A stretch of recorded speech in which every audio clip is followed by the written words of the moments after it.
Hello, welcome back to Mideast In-Depth, part of Levant TV's press reviews. The non-binding House resolution in the US conditions recognition of the Syrian government on its full cooperation on humanitarian relief while allowing negotiations with Assad's regime to continue. Let's learn more.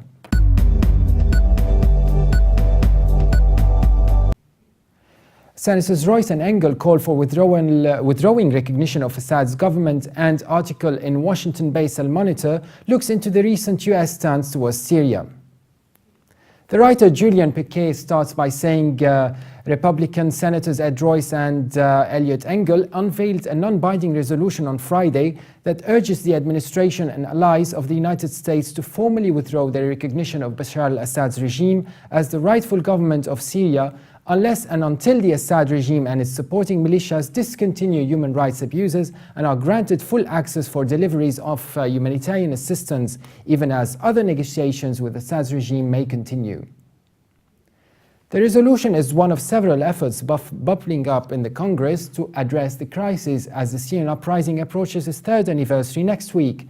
The resolution, which was first obtained by Monitor, says that it gives the Obama administration 60 days to develop and submit to Congress a strategy for the US engagement on the Syria crisis with a specific focus on humanitarian assistance and development and protecting human rights inside Syria and in the region.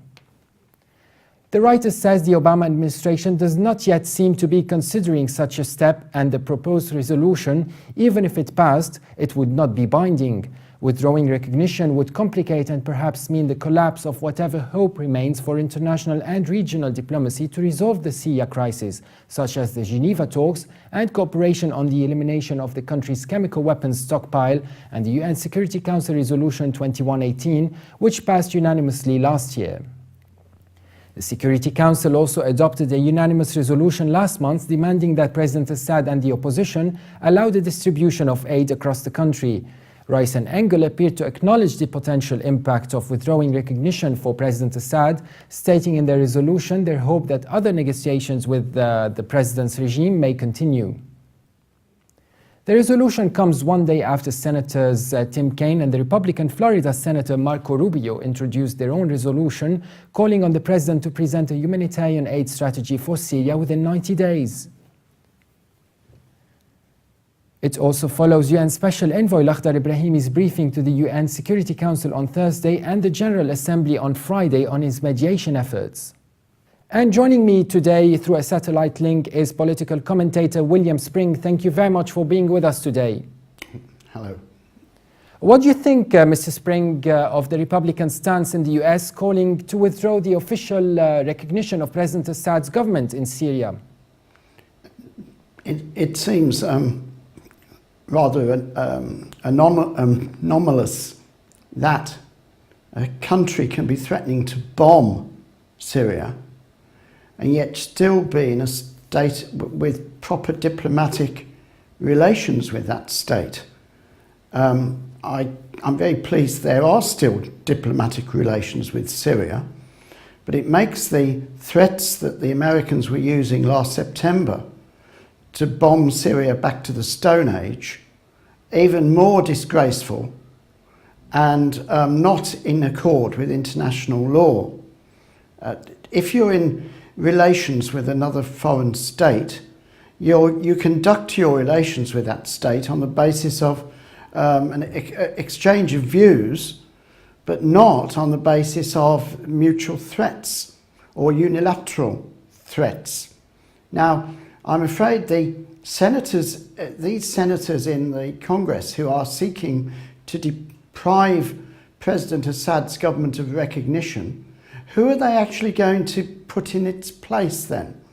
It appears that the Americans have a policy worldwide of rejecting lawful governments, whether they be in Venezuela or Syria or in the Ukraine, and choosing fellows who are hanging around in the main square, and just these group of people are given money, told to throw petrol bombs or worse at the authorities, and they are then suddenly told they are legitimate representatives of, say, the Syrian people or the Ukrainian people. In the case of Ukraine, they've actually become the so-called government, which is a total farce. The Americans seem to pick up anybody from the gutter they can find, whether they're drunk or psychopathic, whoever they are, they just pick them up and they say, here you are, lads, here's some money, you can be the next government of this country. Now, that is no way to conduct foreign policy, is it? No. No wonder the Americans have an absolutely zero reputation now, right through the world, as diplomats. I mean, Senator Kerry, or the Secretary of State Kerry, is a charming chap. He did his bit for the peace movement back in the 1960s. At least he wants to be on the right side of history. People like McCain and his fellow Republicans in Congress have been consistently on the wrong side of history. You remember Senator McCain came to prominence because he was shot down by the North Vietnamese, and that's how he began his political career. Whatever, the Republicans who oppose Assad have always been on the wrong side of history. Assad's government, by Middle East standards, was a liberal, far more liberal than the Saudi government. Yes. And the government of Assad, therefore, would need supporting, not dismantling, reinforcing. Yes. It's not a regime, in my opinion, at all. It's the lawful government of a country which is under attack by rebels and insurrectionists. Do you see this Republican stance a step back into the Bush era in the United States? I think it goes back far beyond that. It's beyond the Bush era. I mean, unfortunately, the Americans are, how can I say, irredeemably flawed in their perceptions of foreign policy. The only president with any real guts was Franklin Delano Roosevelt, and I would also say Dwight D. Eisenhower, Ike. These fellows knew, particularly Eisenhower, knew what war was. He warned the American people when he left office of the dangers of the military-industrial complex. And now we've got a wholesale terrorist state operating out of Washington. It's a state that is so powerful that the President of the United States is a prisoner of the factions within it. Speaking of the president, nobody can deal with it. Sorry to interrupt. Speaking of the president being a prisoner of this fact, President Obama saw the Syrian opposition coalition as the legitimate representative of the Syrian people, in opposition, of course, to the president's government. But the administration also made it clear that it was not a legal recognition. So where's the thin line there, and why are they doing this? Well, I think the lawyers in the White House, they enjoy this type of analysis, don't they?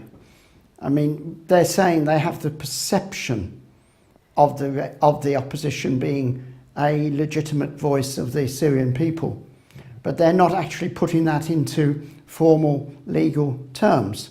And I think you can think what you like. I mean, the Americans are entitled to think what they like about these gangsters and psychopaths, baby killers and missionary murderers who they have taken up in their arms, the Americans, in order to gain credence with Saudi Arabia. It seems that the policy of the United States is determined by Saudi Arabia, who have all these very unsavoury characters operating for them. It's about time the Americans restored basic decency to their political dialogue. Thank you very much, political commentator William Spring, for your valuable contribution today. Thank you.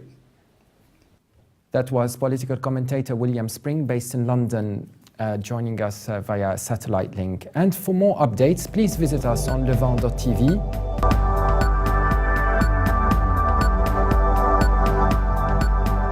Thanks for watching. I'll be with you again tomorrow for another press review.